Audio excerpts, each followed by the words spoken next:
الحمد لله رب العالمين أما بعد فأعوذ بالله من الشيطان الرجيم بسم الله الرحمن الرحيم جعل قرة عين في الصلاة صدق اللہ العظیم۔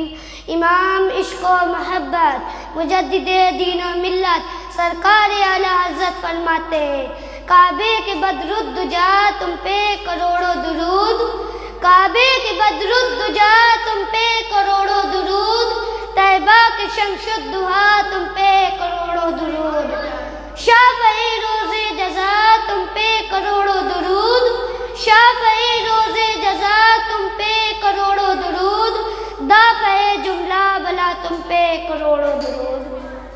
اور کوئی غیب کیا تم سے نیا ہو بلا، اور کوئی غیب کیا تم سے نیا ہو بلا، جب نہ خدائی چھپا تم پہ کروڑوں درود۔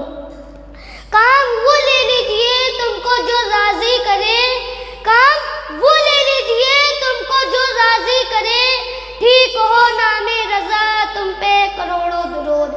اس اسٹیج پر جلوہ فرما استاذ محترم حضرت حافظ و قاری محمد تنویر صاحب قبلہ و جملہ علماء کرام، السلام علیکم ورحمۃ اللہ وبرکاتہ۔ میں آپ کے سامنے نماز کے موضوع پر مختصر اظہار خیال پیش کرنا چاہتا ہوں۔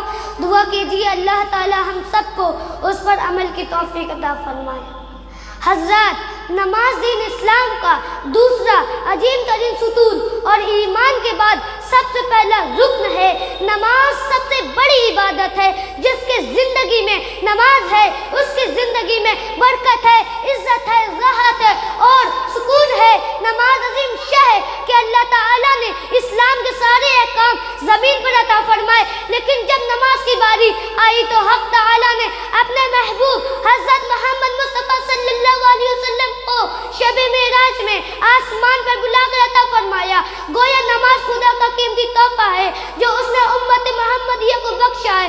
محترم سامعین، نماز کی اہمیت کا اندازہ اس سے لگایا جا سکتا ہے کہ قرآن مقدس میں سب سے زیادہ اسی عبادت کا تذکرہ کیا گیا ہے اور دونوں جہاں کے سردار حضرت محمد مصطفیٰ صلی اللہ علیہ وسلم نے اس کی فضیلت کو بار بار بیان فرمایا ہے۔ چنانچہ ایک جگہ فرمایا ہے کہ جعل قرۃ عین فی الصلاۃ، یعنی میری آنکھوں کی ٹھنڈک نماز میں ہے۔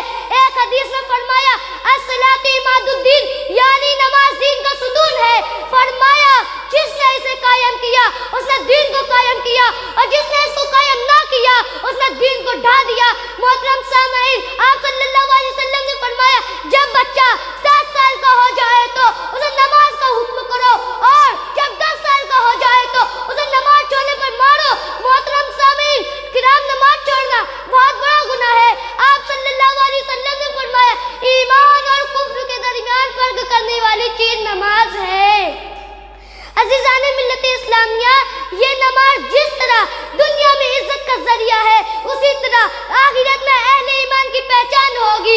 نماز کے واسطے وضو کرنے والے کو تمام حصہ جو وضو میں دھویا جاتا ہے اس پر نور چمک رہا ہوگا۔ پھر جب کہ نفسی کا عالم ہوگا، نافرمانوں کو فرما برداروں سے الگ کرنے کے لیے حکم دیا جائے گا۔ سب کے سب سجدے میں چلے جائیں گے مگر وہ لوگ جو نافرمان تھے اور نماز نہیں پڑھتے تھے ان کی کمر میں تختہ لگا دیا جائے گا جن کے سبب وہ سجدہ نہیں کر سکیں گے۔ اسی طرح وہ نمازیوں کو محشر میں سب کے سامنے ذلیل و خوار ہونا پڑے گا۔ آئیے عہد کریں، آج سے ہم اور آپ کی پوری پابندی کریں انشاءاللہ۔ اللہ تعالیٰ کی بارگاہ میں دعا ہے ہم سب کو نماز پڑھنے کی توفیق عطا فرمائے۔ السلام علیکم ورحمۃ اللہ۔